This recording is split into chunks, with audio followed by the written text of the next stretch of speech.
Nós cremos que Tu vai com a gente, Senhor. Nós cremos que Tu nos conduz aonde precisamos ir.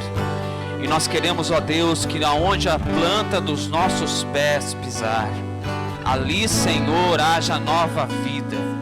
Não porque nós botamos os nossos pés lá, mas porque aquele que nos enviou, aquele que foi na nossa frente, aquele que mudou a nossa história, também pode fazer isso com os corações, com as vidas que estão ao nosso redor. Se nós não formos, Senhor, por Ti, porque iríamos, se nós não formos enviados, Senhor, por Ti, ó Deus, nós precisamos, nós desejamos, ó Pai, que o nosso andar não seja em vão, que os lugares aonde chegarmos não seja por mera coincidência, que aonde desejarmos estar, Senhor, também ali esteja latente no Teu coração o motivo de estarmos ali. Entendermos, Senhor, funções e obrigações, mas muito mais, entendermos, Senhor, que o Teu reino precisa estar dentro do nosso campo de visão. E o Teu reino, Senhor, precisa conduzir os nossos passos dentro das nossas empresas, dentro das nossas faculdades, nas nossas casas, para que, Deus amado, a gente consiga ver que o Teu reino virá, mas já está acontecendo. Abra os nossos olhos para ver, Deus, o que já está acontecendo, o Teu mover que já está acontecendo. Abre os nossos olhos para ver o que Tu tens tentado insistentemente nos falar, mas nós insistimos em fechar os ouvidos, Deus. Abra o nosso coração essa noite, em nome de Jesus. Você pode se sentar.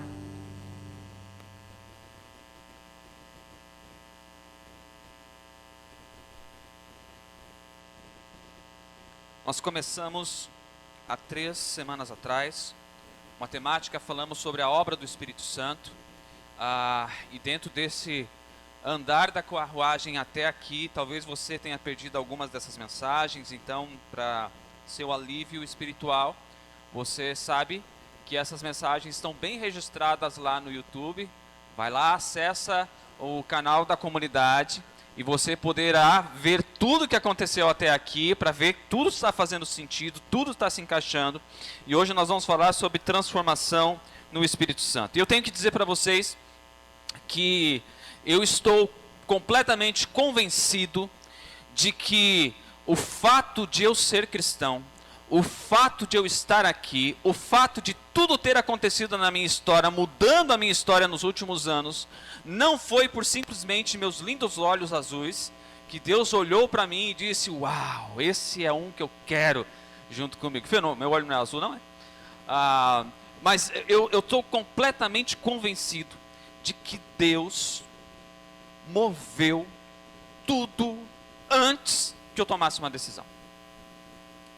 Eu não estou dizendo que o cristão, em algum momento da sua história, não tenha alguma responsabilidade dentro de uma decisão, mas eu preciso dizer, essa decisão não é algo que brotou dentro de mim, e não é algo que brota do nada dentro de você. Sabe aquela manhã que você acorda, você olha pela sua janela, aquela linda paisagem, e de repente, num clique, você pensa: eu vou servir o Senhor agora. Você acredita nisso? Pois é, eu acredito que a decisão que eu tomei, e que muitos de vocês já tomaram, é uma resposta a uma ação muito antecedente ao que eu decidi. Deus toma uma decisão, o Espírito Santo se move, eu fui convencido de que eu precisava tomar essa decisão. O Espírito Santo, que está dentro da temática do nosso encontro hoje, especificamente, moveu as decisões que nós tomamos.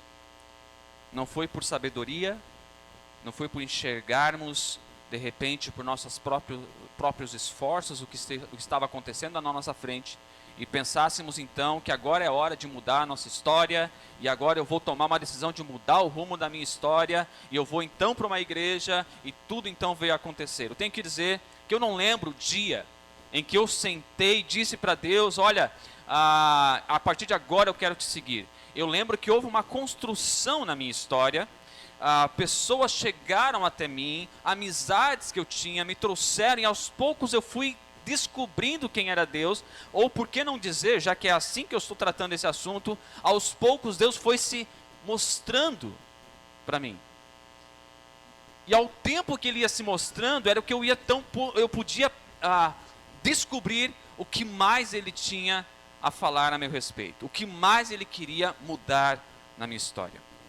Eu estou convencido de que não partiu de mim essa decisão. E talvez você diga, mas aonde é que fica a minha decisão?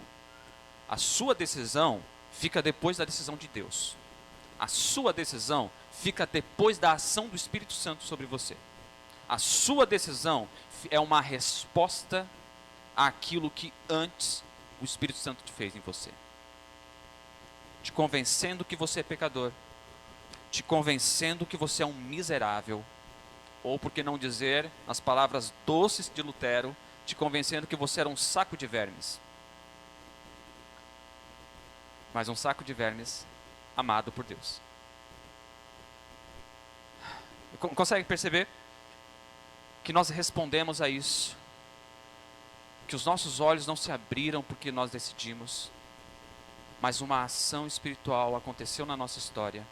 E aí eu tenho que te dizer com isso, que mesmo que você esteja aqui pela primeira vez ou nunca tenha tido um impacto direto com o Evangelho, saiba de uma coisa, pelo fato de que você está aqui, e pelo fato de que você está ouvindo o que eu estou falando agora, ou até mesmo alguém que esteja assistindo a gente agora, saiba que não é uma mera coincidência o fato de você estar aqui. Não é uma mera coincidência, não é um acidente de percurso você estar aqui. Se tem uma coisa que eu percebi que não funciona com o Espírito Santo, são aquelas fatalidades da vida. Foi assim, porque foi assim, né? Fazer o quê? Não dava para ser diferente. Eu cheguei nessa igreja porque de repente eu cheguei nessa igreja, né? Por acaso eu errei o endereço da minha casa e vim parar nesse lugar. Eu li um livro essa semana e o autor do livro contou que em uma cruzada evangelística lá no norte da África, eles estavam fazendo um encontro, se preparando para um culto e de repente alguém chega no culto e esse alguém pede para conversar no final do encontro com o pastor. E ele fala para esse pastor, que era o autor do livro, o seguinte: eu estava vindo para cá, eu estava dirigindo meu carro, e aí quando eu estava na estrada tal, eu percebi algo diferente naquela direção. E parece que tinha uma luz naquela direção. As nuvens, não sei, era algo inexplicável que parecia que estava acontecendo naquela direção. Então eu pensei, como um bom curioso, eu vou chegar mais perto daquela direção e vamos ver o que acontece. E ele se direcionou para aquele lugar onde tinha supostamente lá uma nuvem diferente, uma luz diferente, e ele foi chegando e ele começou a escutar um som, e aquele som era lindo, e mexeu com ele, mas ainda assim, ele via como se alguém estivesse conduzindo ele lá, e ele não entendia esse alguém como nada além de simplesmente alguém que ele não sabe explicar, conduzindo ele para aquele lugar. E quando ele chega lá, ele diz, e de repente, estou aqui. E eu tomei uma decisão nesse lugar, e ele mudou a sua história, ele saiu do hinduísmo, ele se converteu, conheceu a Jesus. A pergunta é, coisas que acontecem no nosso dia e é normal, né? De repente a gente está andando no nosso carro e a gente vê um lugar com uma sombra diferente, uma luz diferente, as nuvens, e a gente pensa, eu tenho que ir para lá. Coisa que acontece no dia a dia, não é? Coisa completamente normal, nada fora do comum do nosso dia a dia, percebe? Não, se essa pessoa não conseguir entender que ele estava sendo direcionado para um lugar específico, por alguém que já tinha decidido que ele ia estar lá, aí a gente não tem como explicar esse negócio. Tá? Eu não posso dizer que talvez um jovem que recebe um convite para andar de bicicleta, sei lá, 15, 20 quilômetros, para ir até uma igreja, e lá naquele lugar acontece alguma coisa, esse jovem de maneira nenhuma poderia dizer para vocês que por coincidência, eu gosto de andar de bicicleta e quando eu cheguei no final do percurso, me apresentaram Jesus. Olha que coincidência. Não planejei esse negócio. Eu não posso dizer que o Espírito Santo não agiu na minha vida quando eu pedalei 20 quilômetros para chegar aqui, há 20 anos atrás. O Espírito Santo é o responsável por nos convencer de que nós precisamos mudar de vida.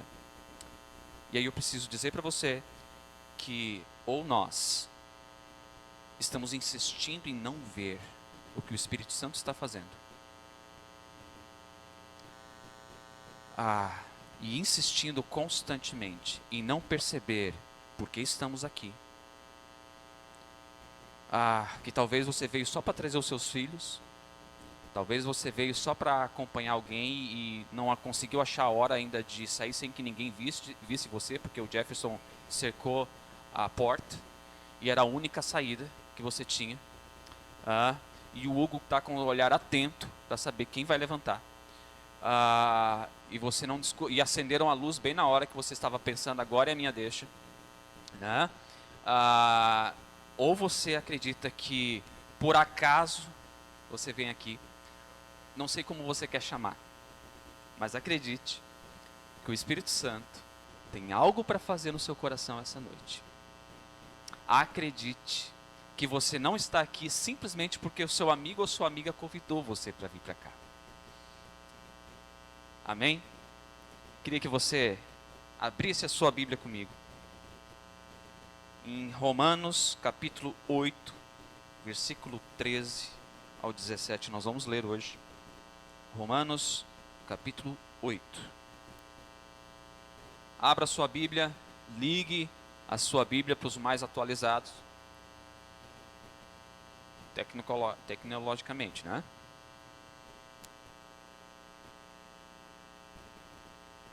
Romanos capítulo 8, versículo 13 ao 17, diz assim: pois se vocês viverem de acordo com a carne, morrerão. Mas se pelo Espírito fizerem morrer os atos do corpo, viverão. Porque todos os que são guiados pelo Espírito de Deus são filhos de Deus. Pois vocês não receberam um espírito que os escravize para novamente temer, mas receberam um espírito que os adota como filhos, por meio do qual clamamos Abba, Pai. O próprio Espírito testemunha ao nosso espírito que somos filhos de Deus. Se somos filhos, então somos herdeiros e herdeiros de Deus e co-herdeiros com Cristo.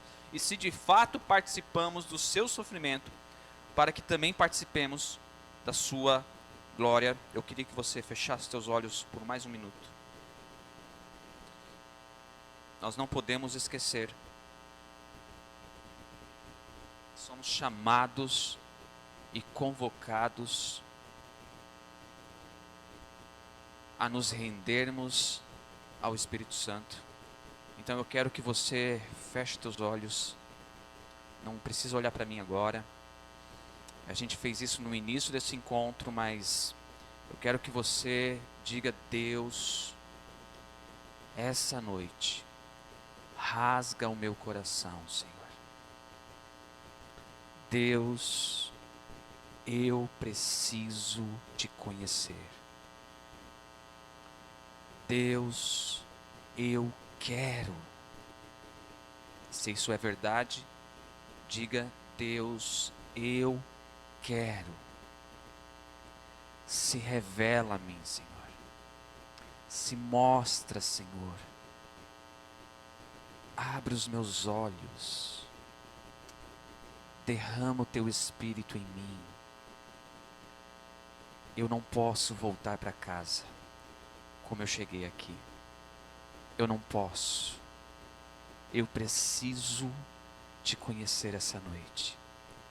Eu preciso saber mais de ti. Amém? Essa noite nós temos um desafio. Eu quero falar aqui 7 coisas que acontecem na vida do cristão diante da transformação que o Espírito Santo faz na nossa vida. E a minha intenção não é te dar uma cartilha com passo a passo para que você diga, pronto, é só botar embaixo do braço essa cartilha, seguir ela, que o sucesso é garantido. A intenção aqui é que você avalie a sua história, reavalie a sua vida espiritual diante do seu relacionamento com o Espírito Santo. E por que eu estou falando o seu relacionamento com o Espírito Santo?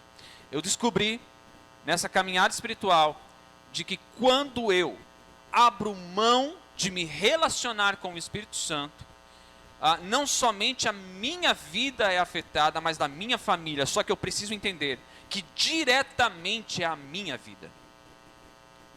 Quando eu abro mão de querer conhecer mais a pessoa do Espírito Santo, quando eu acho que existe uma escala hierárquica de Deus Pai, Deus Filho e Espírito Santo ficou ali no meio só o que sobrou de resto, né?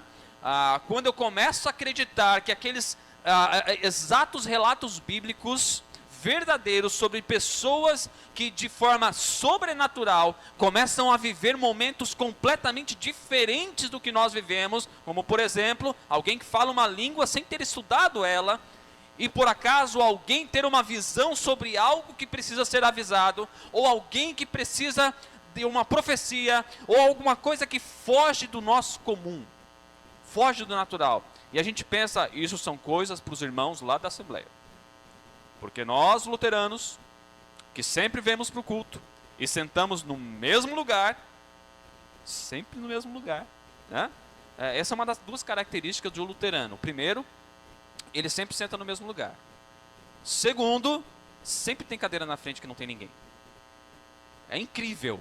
É incrível. É assim que você sabe que está num ambiente luterano, porque sempre vai ter cadeira na frente que não tem ninguém.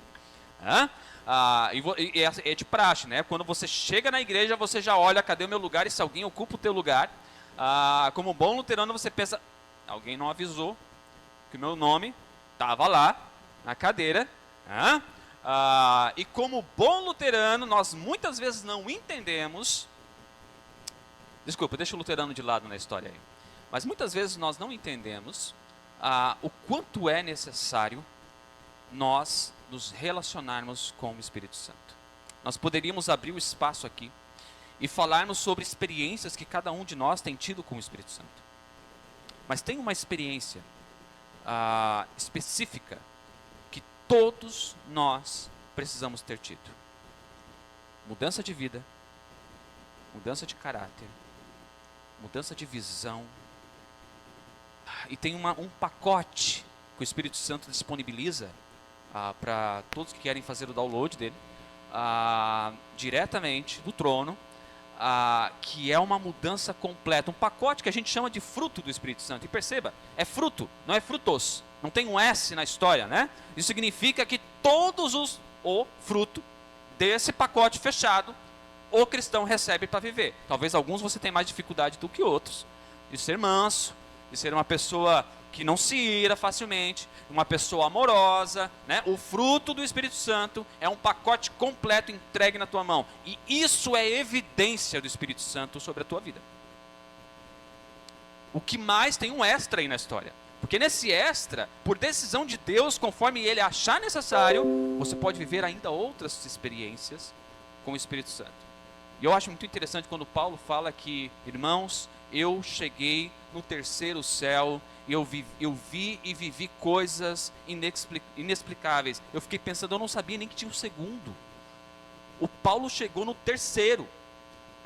Quando nós vivemos e nos relacionamos com o Espírito Santo, existem situações dentro da nossa história que mudam, e transformação na nossa história é algo inevitável. A primeira transformação na nossa vida é que Ele torna de um deserto algo frutífero.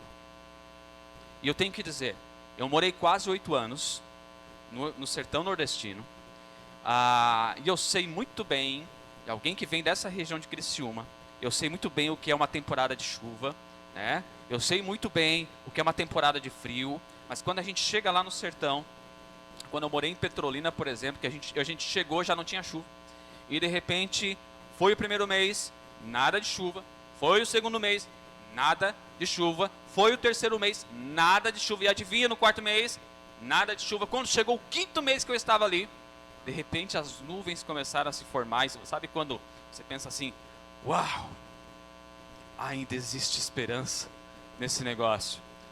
Ainda. E aí o interessante é que agora nós moramos por último no Ceará. E como a gente morou por 6 anos direto no Ceará, a gente começou a ver as mudanças da paisagem.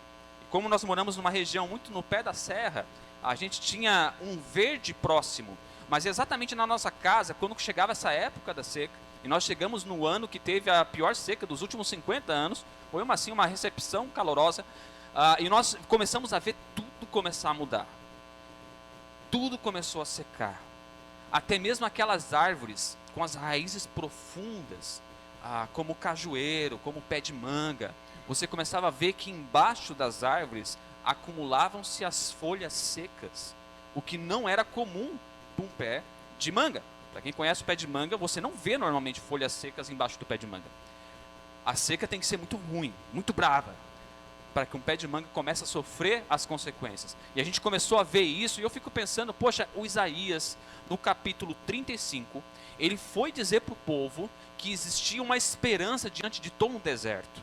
Quando a gente passa por essa situação de ver um lugar começar a secar, a gente começa a perceber que faz todo sentido.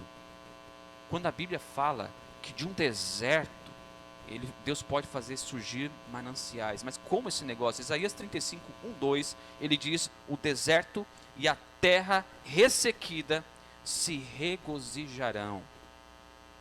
O ermo exultará e florescerá como a tulipa.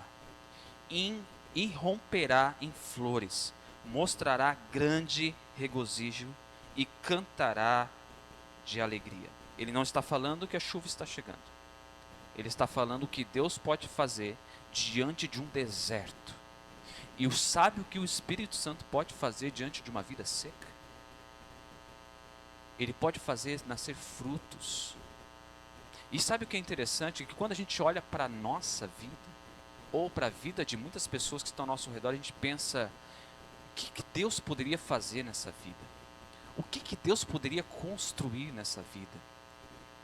Quando nós olhamos, e o pastor Valmir mencionou isso no último culto, quando nós olhamos a situação que aconteceu aqui em Santa Catarina, daquele jovem que matou pessoas, e a gente tem até receio de olhar as notícias, para quem tem criança pequena, de imaginar que poderia ter sido os nossos filhos.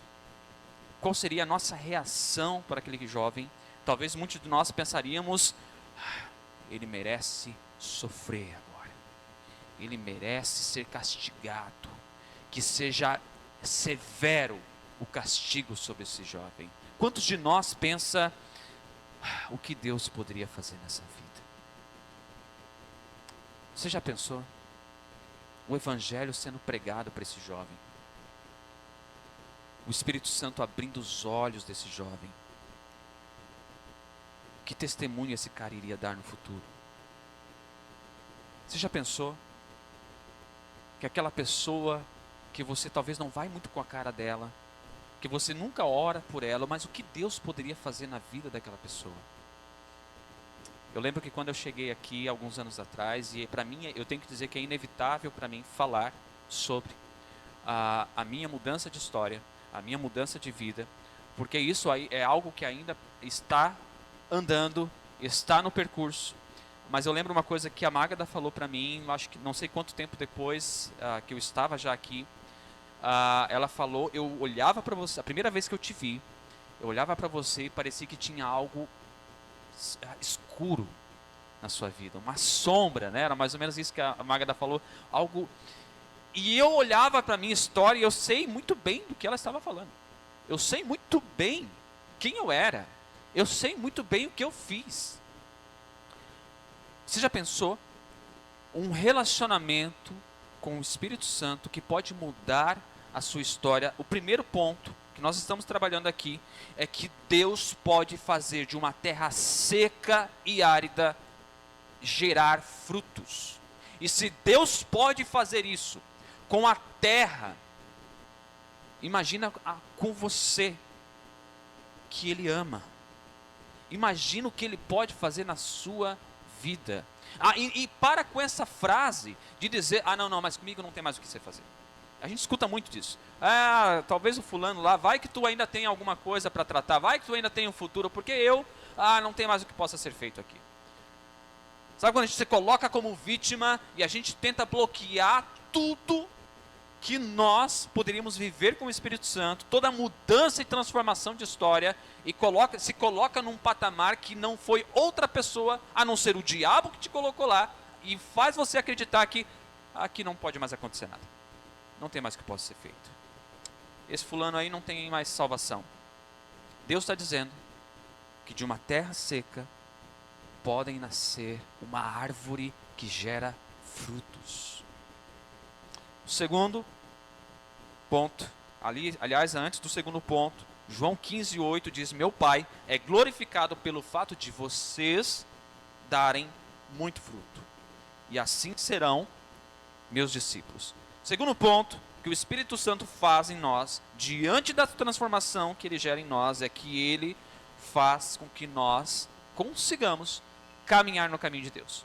O Espírito Santo nos faz caminhar no caminho de Deus. E eu preciso explicar isso com um versículo. Judas, capítulo 1, 24, diz: aquele que é poderoso para impedi-los de cair e para apresentá-los diante da sua glória, sem mácula e com grande alegria. Nós pensamos o seguinte: a questão é que a vida do cristão, ela é difícil.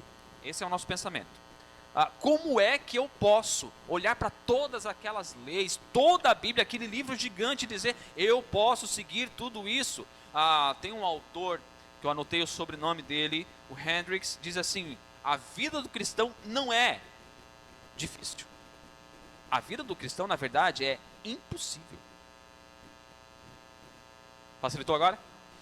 A vida do cristão é impossível, porque se a gente olhar para toda a Bíblia e dizer, não dá para fazer tudo, a gente está certo, é verdade. A gente olha, dá para decorar tudo, dá para viver exatamente tudo sem cometer uma falha. Para nós, homens que nasceram de uma natureza pecaminosa, homens que nasceram já sabendo o que é errado, né? Dá para a gente viver sem pisar na bola, mas olha só, aquele que é poderoso para impedi-los de cair e para apresentá-los diante da glória sem mácula e com grande alegria. A questão é que nós cristãos precisamos entender que o caminho que nós percorremos com Deus, o caminho que nós percorremos com Cristo, não é para nos fazer acertar sempre na mosca. Não é para nos fazer dizer, olha como eu sou santo, olha como eu consigo. O caminho que nós percorremos com Cristo é para nos fazer entender o quanto nós somos fracos, o quanto nós somos limitados, o quanto nós somos necessitados de misericórdia. O único que renova as suas misericórdias todas as manhãs é Deus. Aquilo que nós mais precisamos, todos os dias faz um upload, todos os dias Deus faz de novo, renova, atualiza o sistema de misericórdias, que é o que nós precisamos. Todos os dias nós podemos chegar para Deus e dizer, Deus, eu errei de novo. Todos os dias, sim, todos os dias. Reconhecer a culpa, e aí tem mais, que a gente não simplesmente reconhece culpa, também acordando pela manhã e olhando pela janela. Nós somos convencidos que somos culpados. Consegue entender o nosso relacionamento com o Espírito Santo? Nós precisamos constantemente ser lembrados que somos pecadores, que precisamos constantemente receber de novo aquela misericórdia. Nós não estamos falando que você perde a sua salvação ao pecado e que você precisa resgatá-la através de uma oração para que Deus... Não, nós estamos falando que a caminhada com Deus, E o Espírito Santo nos conduz nessa caminhada com Deus. Nos mostra qual é o caminho, porque Ele não nos deixa sair do trilho. Porque Ele nos convence que de novo nós precisamos dizer: Deus, eu pequei. E esse Deus é fiel e justo para perdoar. Você pode talvez pensar: e qual é o limite de Deus? Não tente comparar Deus com o seu limite. De acreditar que, já que no Antigo Testamento diz que eu posso perdoar 7 vezes, e até quando chegar na 7ª vez nós estabelecemos um limite, vamos intensificar isso, porque Jesus intensificou isso 70 vezes 7. Ok? Quem aqui vai parar para fazer as contas para saber quantas vezes você pode perdoar o seu irmão? E quem aqui vai fazer a conta, ver na calculadora e ainda vai contar quantas vezes já perdoou? Essa é a ideia. Perca de vista. Perca de vista o negócio. Porque é exatamente o que Deus faz. Nós não estamos falando de que Deus simplesmente nos recebe no seu momento de oração, no momento que você está pedindo perdão, e Deus está assim: meu querido, de novo, né? Mais uma vez, né? Porque aquele sacrifício da cruz pagou pelo teu pecado de hoje e daquele que você vai cometer amanhã. Já está pago. A graça, ela é preciosa, porque ela não depende de você, ela depende do que já foi feito na cruz. E o Espírito Santo precisa te convencer diariamente de que você é um miserável que necessita dessa graça diariamente. E seguindo nesse mesmo ponto, nós entramos no ponto 3, você irá conhecer a presença de Deus. E aí eu tenho que dizer uma coisa. Eu li uma vez Ezequias capítulo 39, versículo 29, que dizia assim: não mais me esconderei deles o rosto, pois derramarei o meu espírito sobre a nação de Israel. Palavra do soberano Senhor. Imagina Deus olhando para essa igreja e dizendo: eu não vou esconder o meu rosto, eu vou me revelar. Todo aquele que me procurar de todo o coração, eu vou me revelar. Aí a pergunta que eu muitas vezes fiz para mim: será que eu já estou procurando de todo o coração? Eu coloquei toda a minha vida naquilo mesmo? Será que eu estou fazendo por merecer esse negócio? Será que Deus agora vai abrir? E parece que tem algum código, que a gente tem que destravar esse código para poder então atingir essa presença de Deus. Mas o que ele está falando em Ezequiel é: eu já abri, agora você quer conhecer? Venha me conhecer. Mas aí, por favor, gente, não confunda algumas coisas. Nós podemos viver a nossa vida e fazer da nossa vida uma vida de oração, fazer da nossa vida um momento em que cada esquina a gente consegue contemplar o que Deus faz. Isso é muito bom, é um ótimo exercício, mas a gente não pode acreditar que toda a nossa vida espiritual, o conhecer a Deus, se resume em simplesmente olhar e dizer, andar na nossa vida e dizer: por onde eu ando eu estou orando, tudo que eu faço eu estou orando, porque conhecer, eu uso muito o exemplo da minha esposa. Quando nós decidimos andar com alguém até o fim da vida, eu tenho que dizer para a Débora que, aliás, a Débora poderia dizer muito claro para vocês que ela não espera simplesmente que eu saia de casa pensando nela, que eu volte para casa pensando nela. Na verdade, se ela estivesse aqui, ela diria agora, é o mínimo, né? Se ela estivesse aqui, ela diria assim: ai de você, se não fosse e voltasse pensando em mim, ok? Mas a questão é, vocês acham que o fato dela saber que eu penso nela o tempo todo é o bastante para ela? Não? Eu preciso chegar em casa, eu tenho que perguntar para ela como foi o seu dia. E ela diria agora: ai de você, se não perguntar como foi meu dia. E você acha que isso é o bastante? Não. Eu preciso ter um tempo com ela. Eu preciso gastar, me relacionar com ela. Eu preciso desbravar esse livro que é a minha esposa. Eu preciso descobrir sobre os seus pensamentos. Ela quer que eu apoie, ela quer que eu conduza, ela quer que eu esteja perto, ela quer que eu converse, ela quer que eu me relacione profundamente. Logo eu penso, se a Débora, que não é a pessoa mais importante para mim, já explico isso, a Débora que está atrás de Deus na minha vida, imagina então com Deus. Eu vou andar só pensando em Deus e dizer, tudo bem, porque eu ando e penso em Deus. E é bom a gente contemplar o que Deus fez.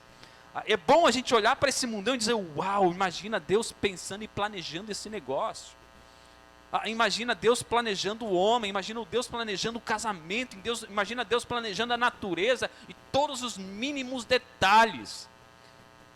E imagina nós andando por esse caminho e dizer, Deus, obrigado porque tu fez isso.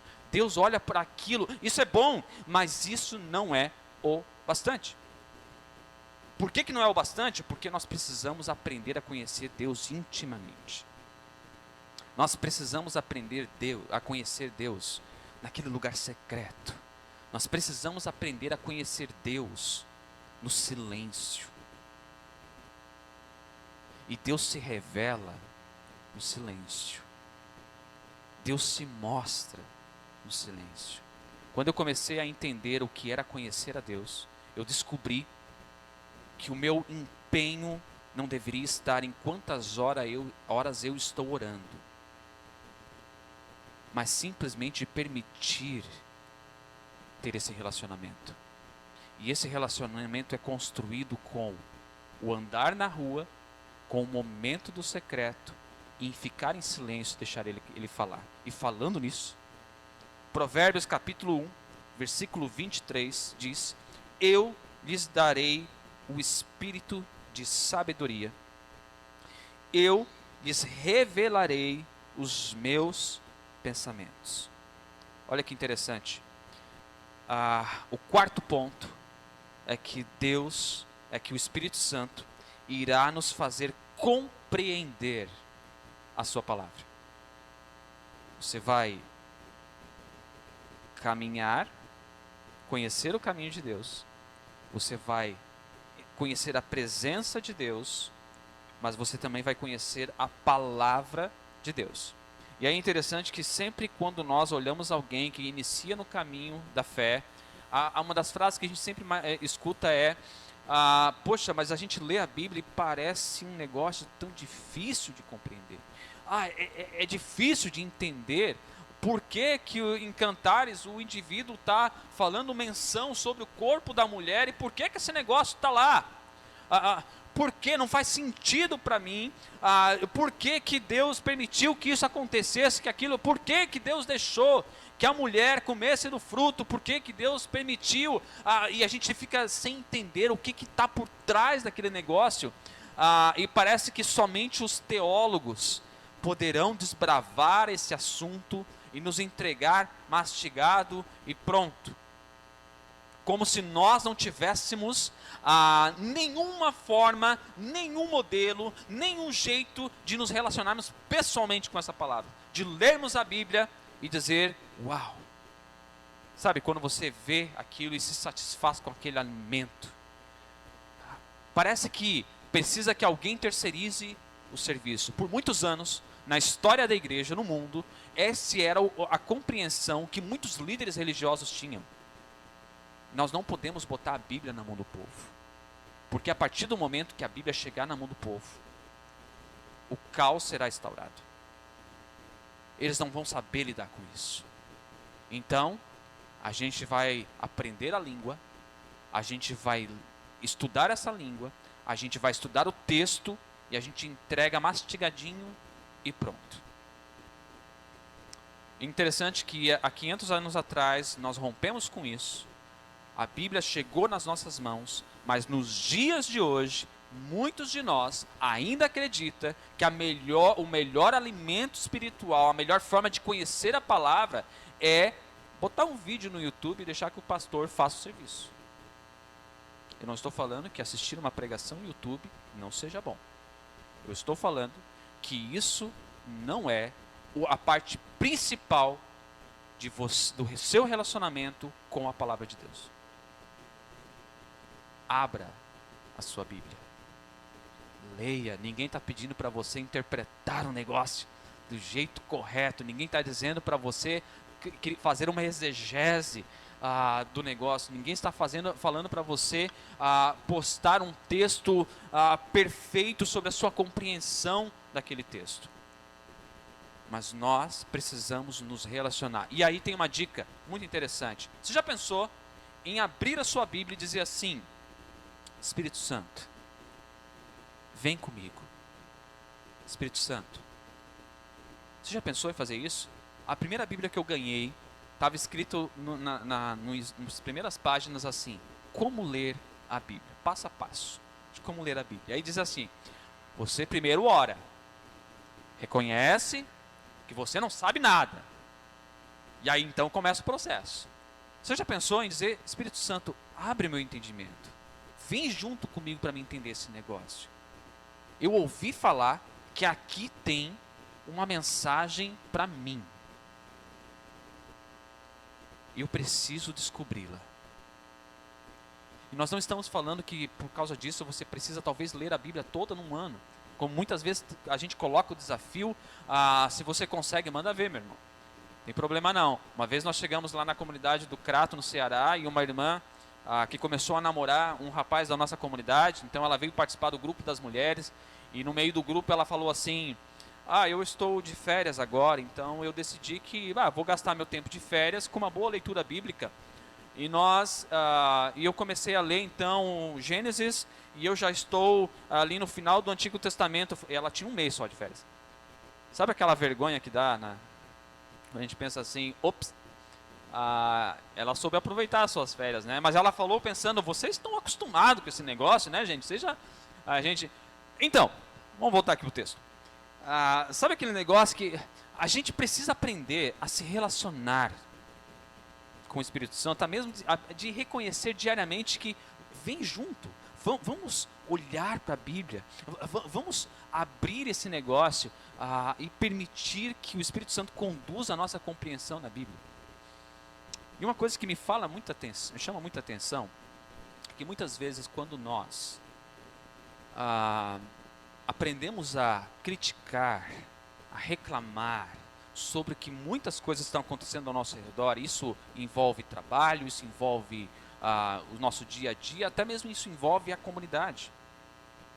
Sim, nós sabemos reclamar também do que acontece aqui na comunidade. Talvez a gente muitas vezes não reclama para a pessoa certa, mas a gente gosta de reclamar. Eu fico pensando muitas vezes o quanto nós gastamos tempo imaginando e reclamando que poderia ser um tempo gasto com a Bíblia aberta e se edificando. Quanto tempo nós gastamos reclamando e nós não percebemos qual o nosso papel dentro do processo? Quanto tempo e quantas vezes nós temos sempre um motivo para dizer: poxa, aquela cadeira não devia estar naquele lugar, aquele grupo não deveria ser assim, aquele louvor não deveria ter sido tocado naquela nota.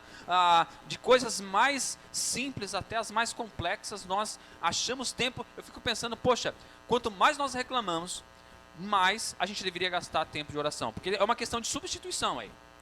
É uma questão de começar a observar o que é importante na história e o que nós devemos gastar tempo. Quanto menos tempo nós gastamos com o Espírito Santo, mais tempo nós temos para reclamar. Quanto menos tempo nós gastamos com Deus, quanto menos tempo nós gastamos com a palavra, mais tempo nós temos para achar que alguma coisa está fora do lugar. Mais tempo nós temos para criticar. E com isso, a gente entra no próximo ponto.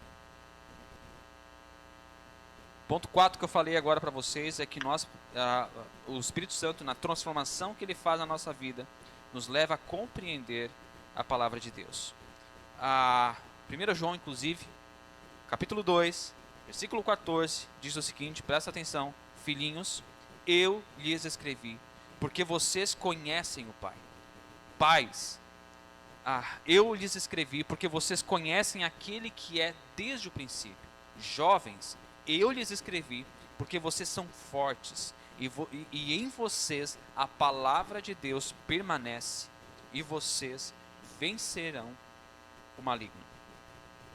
Se nós não nos relacionarmos com a palavra, se nós não aprendermos a nos relacionar com a palavra da maneira correta, se nós não permitirmos que o Espírito Santo nos conduza nessa compreensão, se nós seguimos a regra do versículo, então a gente não vai conseguir vencer o maligno.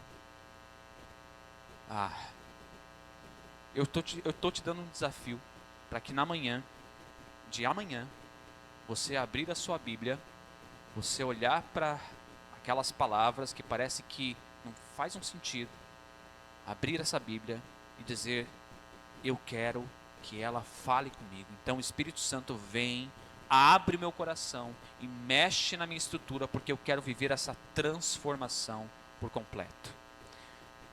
Quinto ponto: você será uma nova pessoa. Você já pensou quantas pessoas no mundo hoje gastam dinheiro com cosméticos? Peraí, não sei nem falar a palavra. Cosméticos. Você já pensou quantas pessoas estão envelhecendo? E eu sei, nem todo mundo tem a mesma sorte de envelhecer bem como eu. Mas quantas pessoas estão preocupadas em envelhecer bem? Quantas pessoas estão preocupadas com aquele pezinho de galinha que tá saindo ali no cantinho, né? Quantas pessoas estão preocupadas com o seu corpo que vai tomando uma forma que não era o desejável? Quantas pessoas estão preocupadas com o que os outros vão pensar do que eu estou vestindo, da maquiagem que eu estou usando, do jeito que eu estou? Quantas pessoas estão preocupadas com a leira física? Quantas pessoas estão preocupadas e gastam dinheiro com esse negócio e investem profundamente nesse negócio? Quantas pessoas estão preocupadas em viver uma transformação? Já viu aqueles programas de TV que o negócio ali é transformar a vida da pessoa, o jeito dela se vestir, o seu cabelo, os seus dentes, dar um emprego para ela e fazer com que ela agora tenha um lugar na sociedade. Fazer que ela agora tenha de novo uma visão diferente sobre si. Já viu esses programas sensacionalistas aí que fazem aquele negócio, aí vem um monte de patrocinador, e aí o fulano cuida do cabelo, o outro fulano cuida da outra área, e percebe quantas pessoas quantas pessoas que passam por isso, de fato são transformadas interiormente, porque talvez a sua autoestima ganhe um grande impulso, talvez elas começam a se enxergar de forma diferente, mas quantas dessas pessoas estarão vivendo uma restauração interior? Quantas dessas pessoas estarão vivendo uma transformação profunda da alma? Quantas dessas pessoas tiveram a oportunidade, diante desse momento de mudar de vida, de falar sobre os seus traumas? Quantas pessoas tiveram a oportunidade de ver a sua família ser reestruturada? Porque o que nós, talvez muitas vezes mais visamos, é o que os outros estão olhando a nosso respeito. E parece que essa é a transformação que precisa acontecer. O quinto ponto diz que o Espírito Santo vai nos transformar em uma nova criatura. Que o Espírito Santo vai começar a mexer na nossa estrutura e nós viveremos uma nova vida. E não começa por fora. Não começa por fora. Começa por dentro. Sim, começa com aquele abuso sexual que você viveu. Começa com aquele choro. Começa com aquele trauma. Começa com a sua vida de pecado. Começa com a sua estrutura. Começa com os alicerces que foram posicionados no lugar errado. É aí que começa o negócio. E a gente tem que dizer que como é bom quando a gente vê alguém com um sorriso no rosto. Nós estamos nos preparando para ir para a Tailândia E tem uma questão bem interessante no povo tailandês. É antiético para o tailandês não sorrir para um estranho. A cultura obriga eles a sorrirem o tempo todo. E dentro da visão budista do tailandês, não sorrir ou demonstrar insatisfação com alguma coisa na sua vida é um desrespeito gigantesco. Por quê?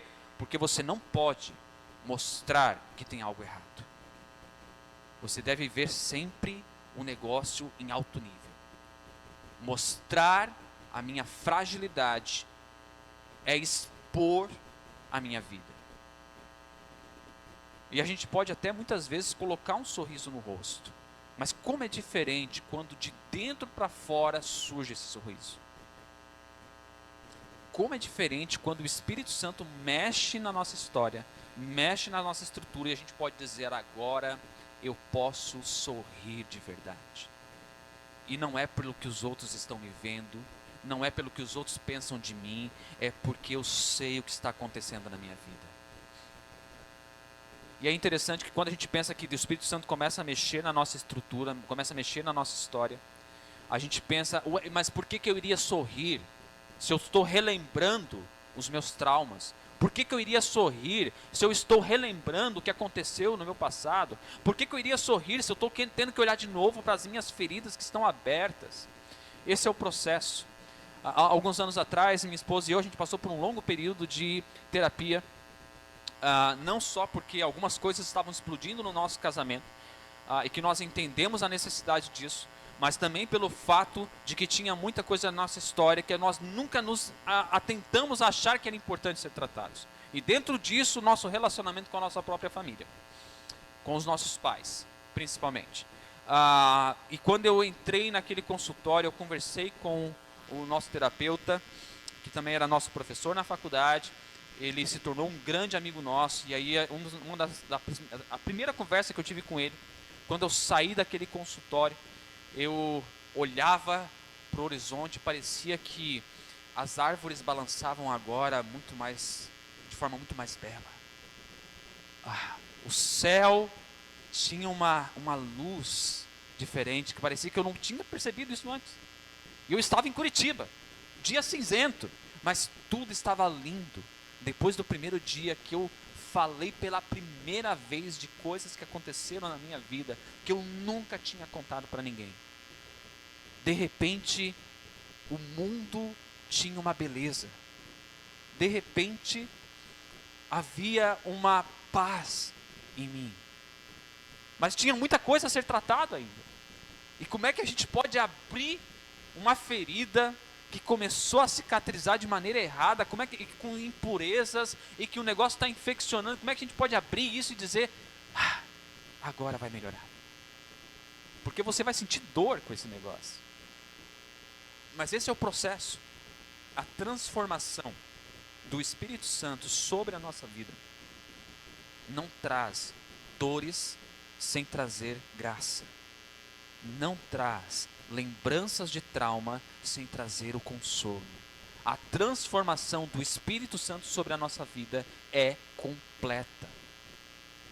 Não é uma bagunça que ele está fazendo, não, é reorganizar. É colocar de volta as coisas no lugar onde não deveriam ter saído um dia. É refazer a nossa figura pessoal. É reconstruir aquele pensamento que foi torto na nossa vida, que foi construído de maneira errada, aquele pensamento que muitas vezes colocaram sobre nós, dizendo que você nunca vai ser alguém na sua história, que você não merece a vida que tem, que você vai acabar casando com qualquer um, com qualquer uma, e que você não merece crescer na vida. E a gente cresce com aquele negócio pensando que aonde eu posso chegar é até aqui, porque para mim já foi colocado o limite aqui. O Espírito Santo reconstrói até mesmo o que estava lá na nossa essência. Você já conseguiu perceber isso na sua história? O Espírito Santo faz isso. 2 Coríntios capítulo 5, verso 17 diz: portanto, se alguém está em Cristo, é nova criatura. As coisas antigas já passaram, eis que surgiram coisas novas. Teve uma série que foi tratada aqui na comunidade muito antes de eu chegar aqui. Eu não sei se era o nome da série ou era o nome do episódio daquele dia, mas era Vivendo o Novo de Deus. Era a série, ok. Nós ainda estávamos lá no Ceará e nós ainda não tínhamos, se eu não me engano, ainda não tínhamos planos de vir morar nesse período de transição para a Ásia aqui em Criciúma. Mas dentro desse processo, nós assistimos alguns episódios e nós percebemos uma coisa. Quando nós começamos a viver com Deus, quando nós abrimos o nosso coração para viver com Deus, nós permitimos que coisas novas aconteçam na nossa história. E é aí que está. Nós começamos a andar com Deus, mas não muda a nossa história. Tem alguma coisa errada. A gente uma vez fez uma lista de um questionário, distribuímos para algumas pessoas, mais ou menos umas 50 pessoas, e dentro das perguntas tinha o seguinte: como você avalia o seu relacionamento com Deus? A pessoa põe lá 10. 10. Como está o seu relacionamento com os filhos? Aí está 3. Como está o seu relacionamento com o Espírito Santo? 10. E como é que está o seu relacionamento com as pessoas do teu trabalho?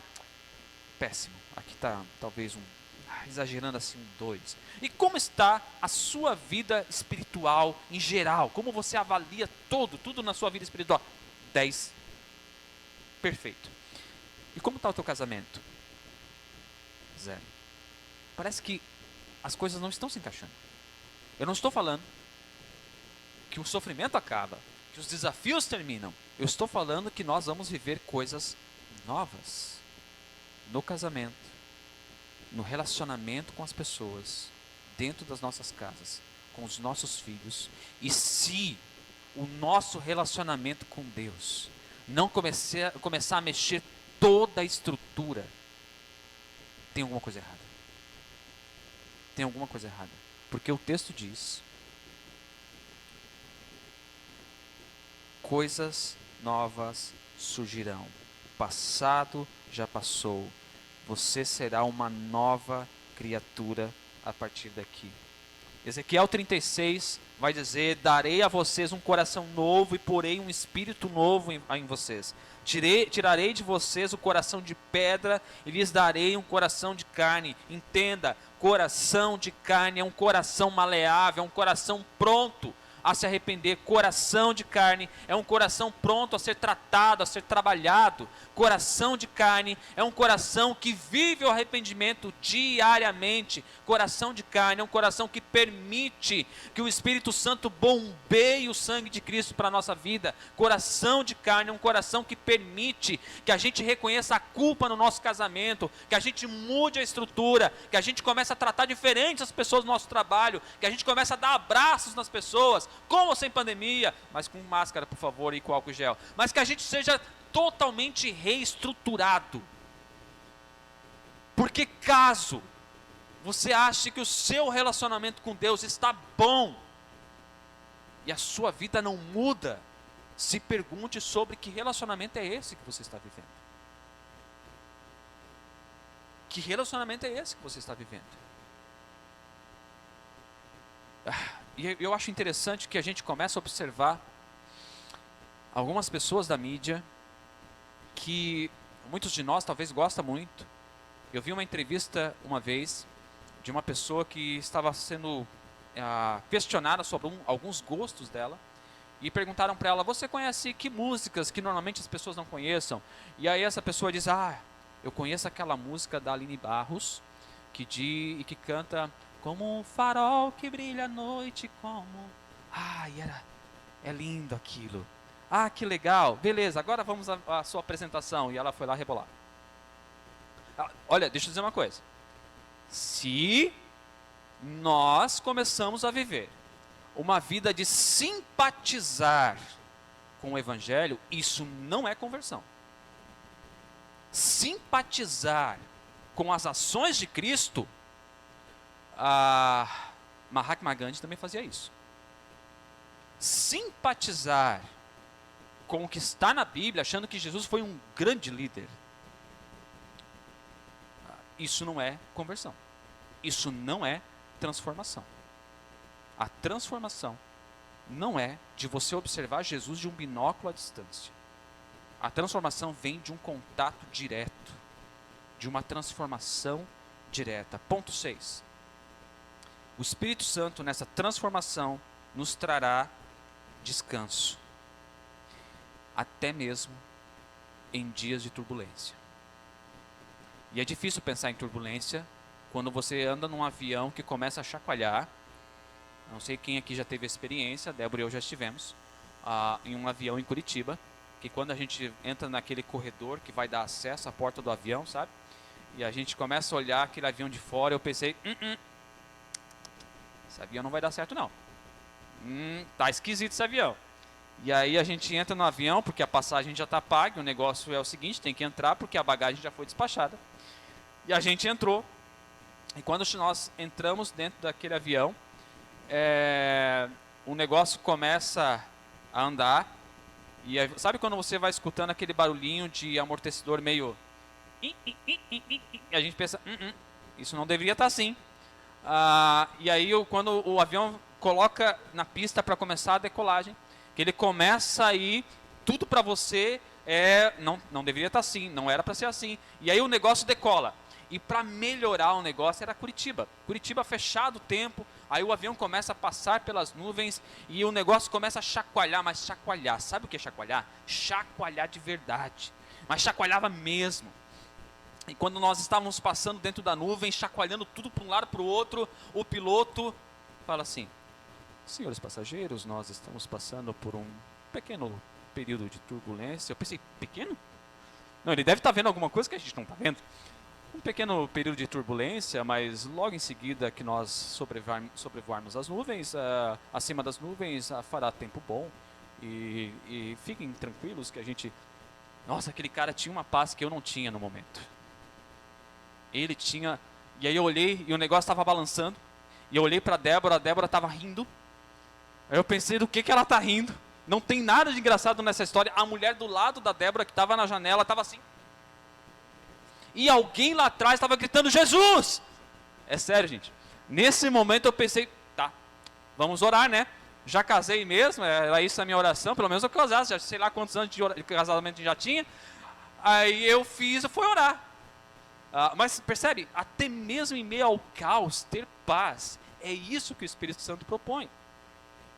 Tem um pensamento que eu tenho sempre quando eu embarco no avião.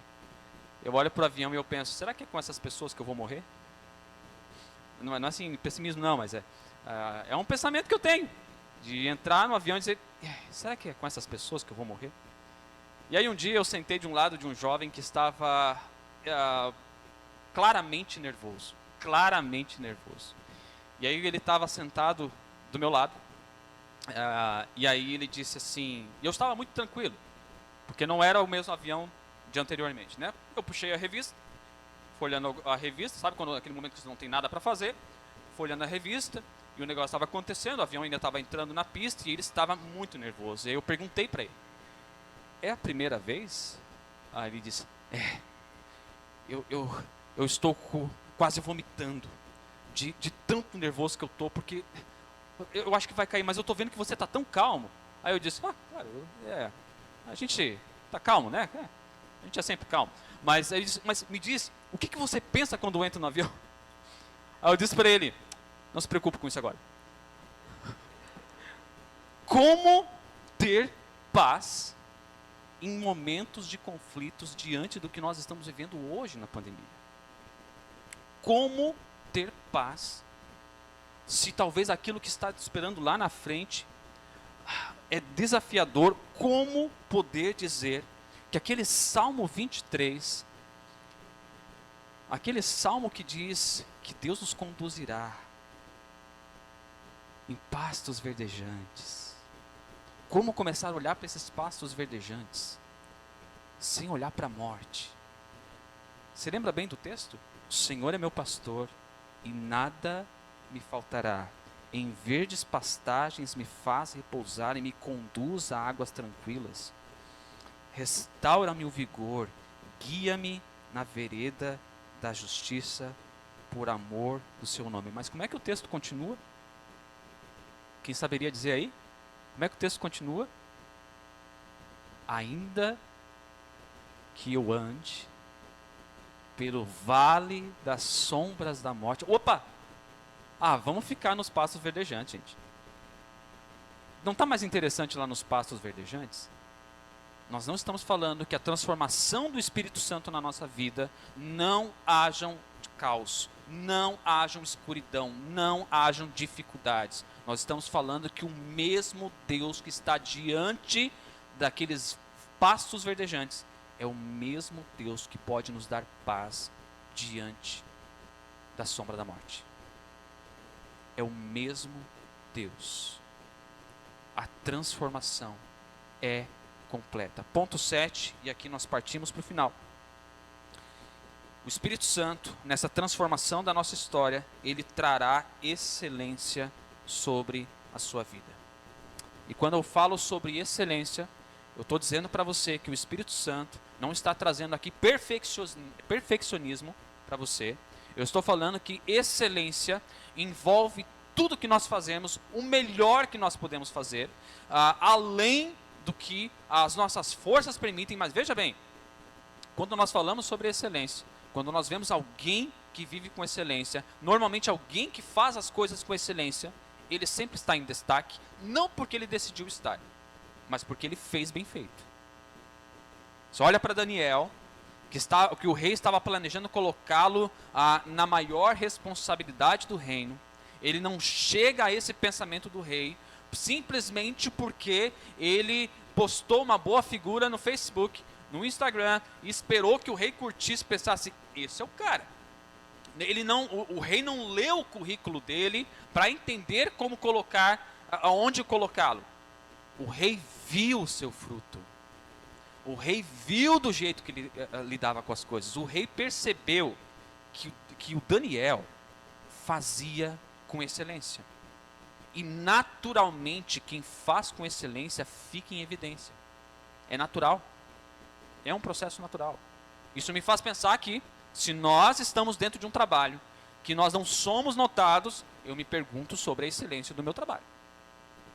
Se nós estamos há anos tentando uma vaga em algum lugar, há anos estamos tentando mudar de posição, até quem sabe ter um salário diferente, uma promoção no trabalho, eu me pergunto qual é a excelência no nosso trabalho.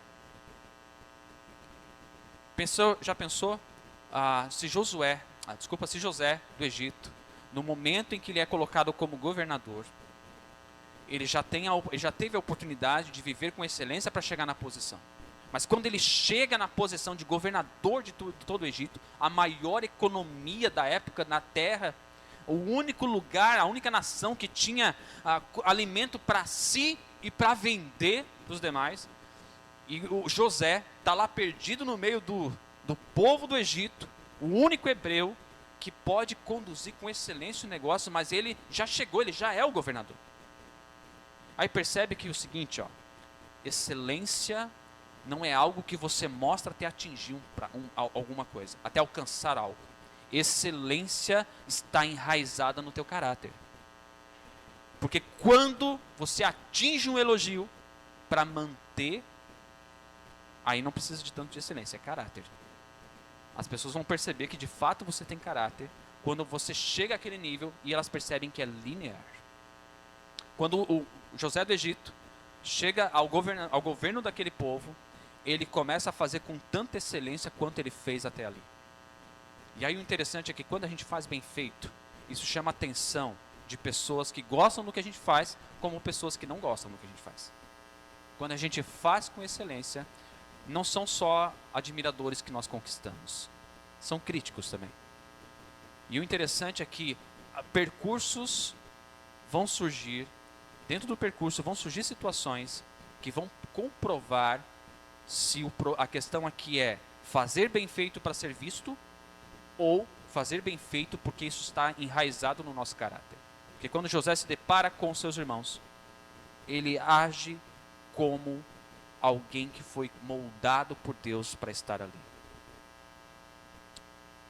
Você já pensou o que o Espírito Santo pode fazer na sua vida, dentro do seu trabalho, dentro da sua escola.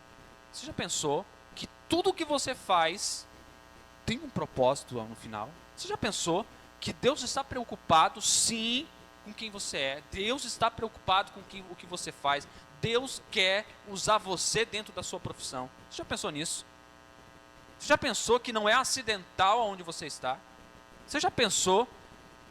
Porque uma vez, eu conversava essa semana com um cara que foi missionário na Bósnia, e ele disse para mim que quando ele recebeu um convite para uma possibilidade de fazer uma missão fora do país, ele falou o seguinte: poxa, quando eu olhava para aquilo, eu já não conseguia mais ver nada na minha frente, eu só queria estar lá, só queria ir para aquele lugar, parecia que nada mais ao meu redor fazia sentido, eu queria estar lá, eu queria fazer bem feito aquilo, mas ainda tinha um protocolo a seguir, ainda tinha um período para viver onde ele estava, e se ele começasse a viver de qualquer jeito onde ele estava, isso só ia comprovar que ele não estava pronto para ir fazer algo fora. A gente pensa muitas vezes que o que está acontecendo lá em outro lugar vai ser muito mais legal que aqui. Então aqui é só um processo. Eu estou aqui só porque eu quero alcançar algo diferente. E a gente diminui o que nós estamos fazendo em tal lugar. E isso vale dentro do nosso trabalho, quando a gente pensa que ali é só um momento, é só para o ganha-pão, eu não vou viver perfeitamente, eu não vou fazer o negócio acontecer, porque eu quero viver mesmo lá. É o que vai acontecer daqui a 2 anos. Né? Não, ali em Criciúma, o Romildo e a Débora, a gente não vai gastar muito tempo, porque, na verdade, o negócio mesmo é lá na Ásia. É lá que o negócio vai acontecer.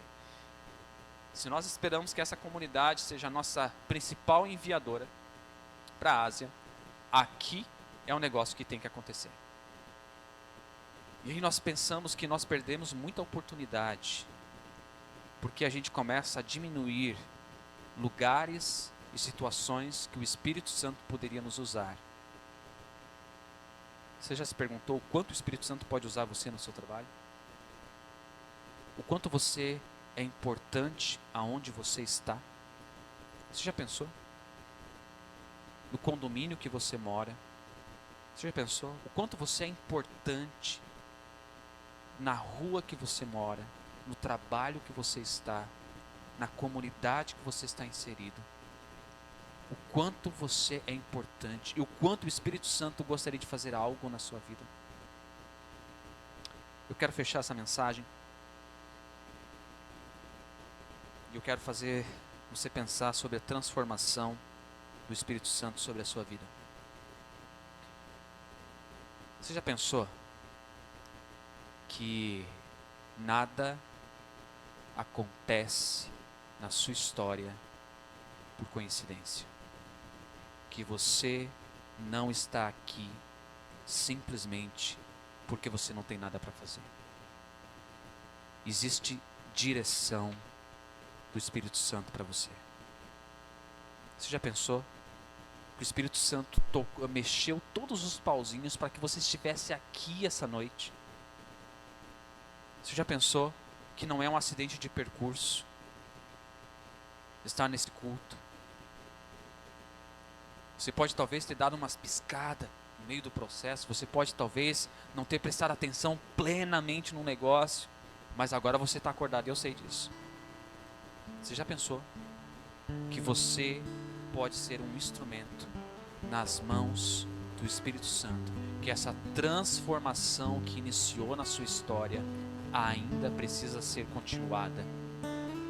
Todos os lugares que você estiver, em todos os lugares, que você é útil para o Espírito Santo. Eu queria que você ficasse em pé, fechasse teus olhos.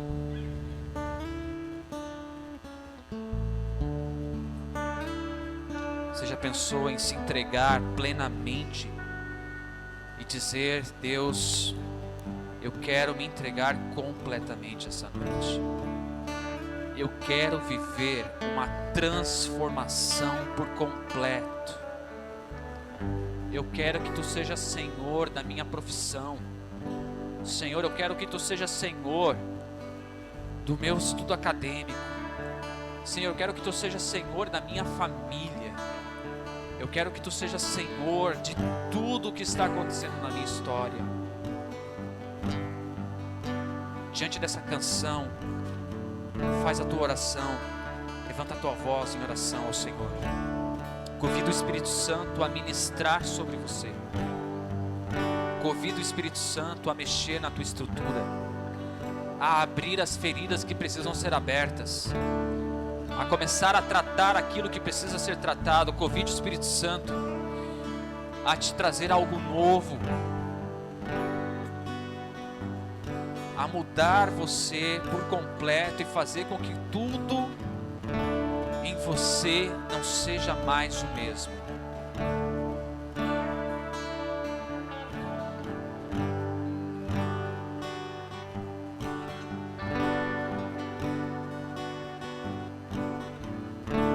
Eu tenho fome, eu tenho sede de Ti.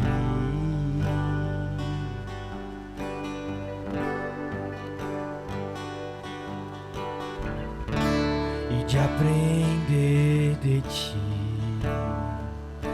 que é manso e humilde.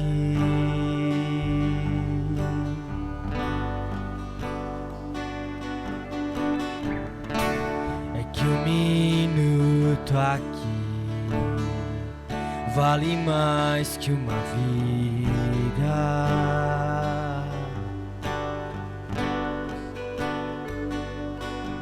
Tu és tudo que eu quero ser, tudo que eu quero ter. Tu és tudo que eu quero ser, tudo que eu quero ser.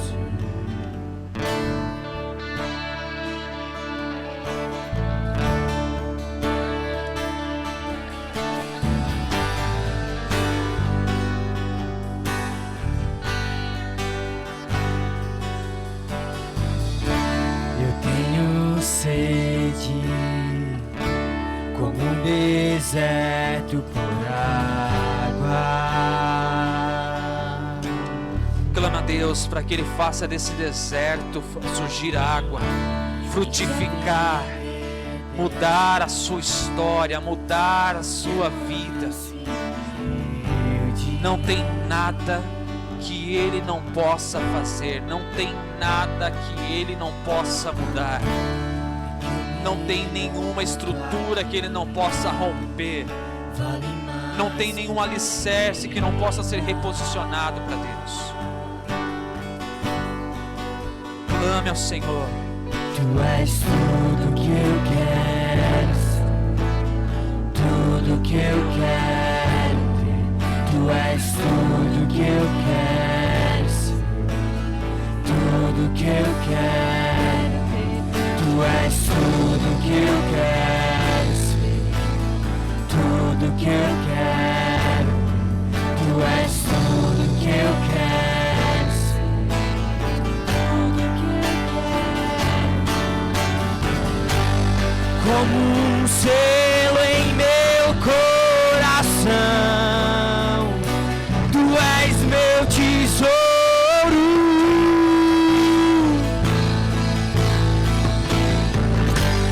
Muitas águas vêm sobre mim e eu me sinto seguro. E como um selo em meu coração, Tu és meu tesouro.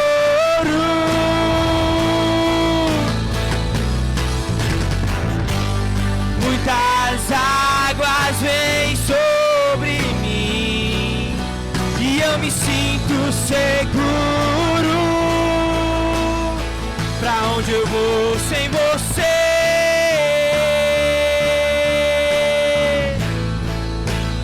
Não sobra nada sem Teu grande amor. Tu sabes tudo que eu não sei, e o que eu sei, e o que eu preciso é estar contigo. onde eu vou sem você?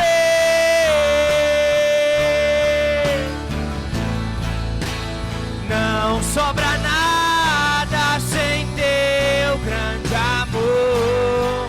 Tu sabes tudo que eu não sei, e o que eu sei,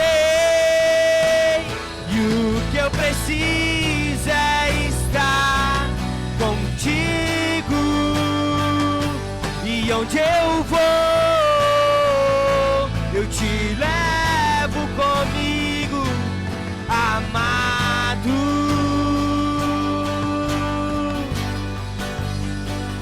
E onde eu vou, eu te levo comigo, amado.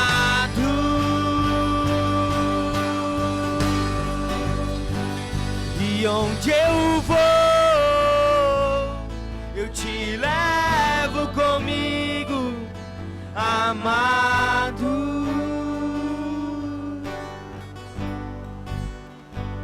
E onde eu vou,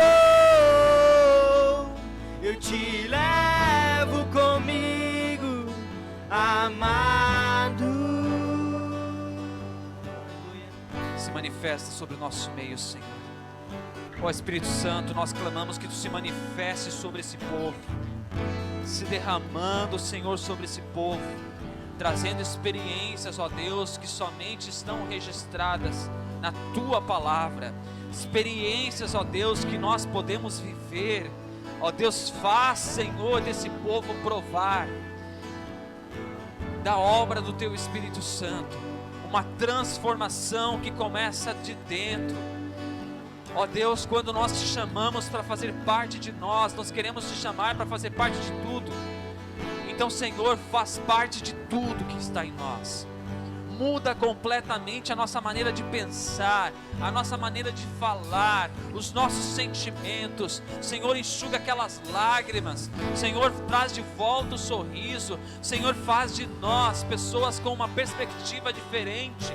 Senhor, traz de volta, Senhor, uma autoestima não baseada no que os outros querem ver em nós, mas aquilo que nasce de dentro para fora. Senhor, uma autoestima que nasce dentro daquela figura da imagem de Ti, Senhor, de sabermos que somos a Tua imagem, a Tua semelhança, e isto nos basta, em saber, Senhor, que Tu conduziu a nossa vida até aqui, em saber, Senhor, que Tu nos trouxe a esse lugar, não por um acidente, mas, Senhor, Tu esteves aqui antes de nós chegarmos, Tu preparou esse momento, e nós podemos viver, Senhor, uma transformação profunda do Espírito Santo, que tem transformado a vida de pessoas, tem transformado a vida de irmãos, e nós não queremos ser diferentes, Deus.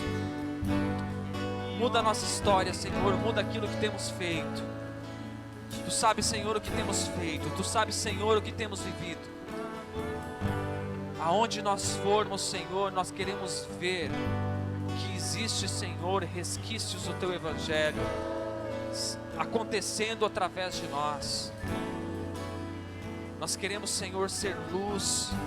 Nós queremos ver a nossa família ser reestruturada. Nós queremos ver, Senhor, o nosso trabalho, pessoas nos observando,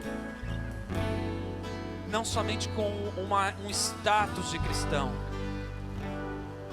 mas pessoas que têm por excelência um caráter, pessoas que se permitem ser moldadas por Ti, pessoas que reconhecem culpa, pessoas que se permitem ser tratadas, pessoas que aprenderam a perdoar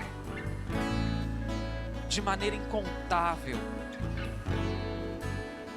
Muda a nossa estrutura, Senhor, em nome de Jesus.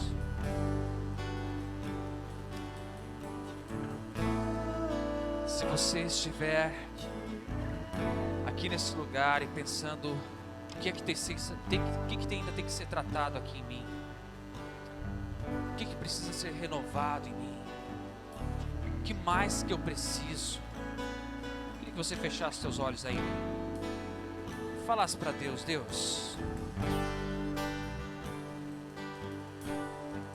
meu coração está aberto. Espírito Santo, meu coração está aberto. quando eu abrir a palavra, eu quero alimento. Então isso significa, Senhor, que eu não vou ler de qualquer jeito. Eu vou me relacionar com a tua palavra. Fala para o Espírito Santo: Espírito Santo, eu quero descobrir os caminhos do Senhor, porque eu sei que o Senhor abriu as portas. Eu quero buscar de todo o coração, porque o Senhor se revelou, porque o Senhor quer cear comigo, porque o Senhor quer um relacionamento profundo com a minha alma.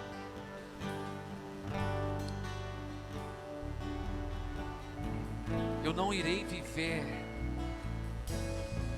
essa ortodoxia fria, desconectada do teu reino, uma religiosidade morna. Eu quero viver, Senhor, uma vida espiritual quente, profunda, aonde, Senhor, tu tens liberdade de se mover. Em nome de Jesus. Nós vamos. Eu vou. Levanta a tua voz. E onde eu vou, eu te levo comigo, amado.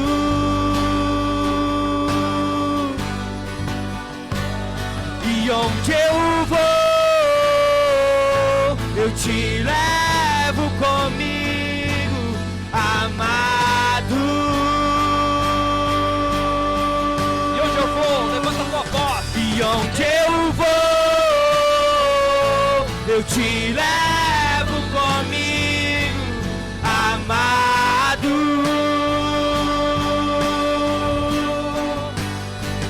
E onde eu vou,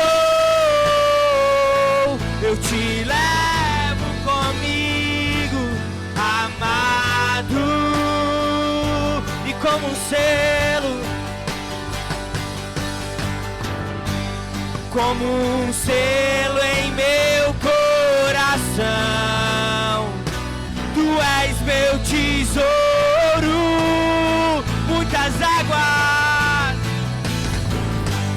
Muitas águas vêm sobre mim, e eu me sinto seguro. Pra onde eu vou? Pra onde eu vou sem você?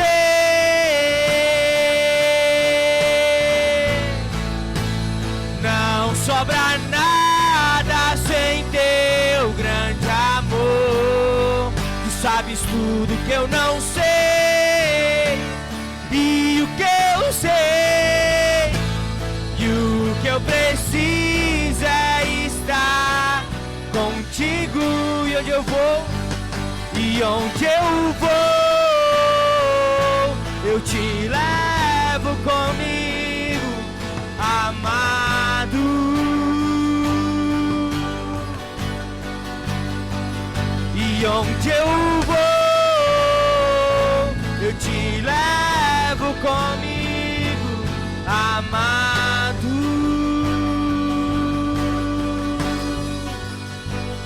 E onde eu vou, eu te levo comigo, amado.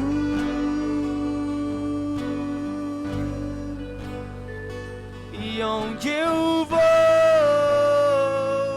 eu te levo comigo, amado.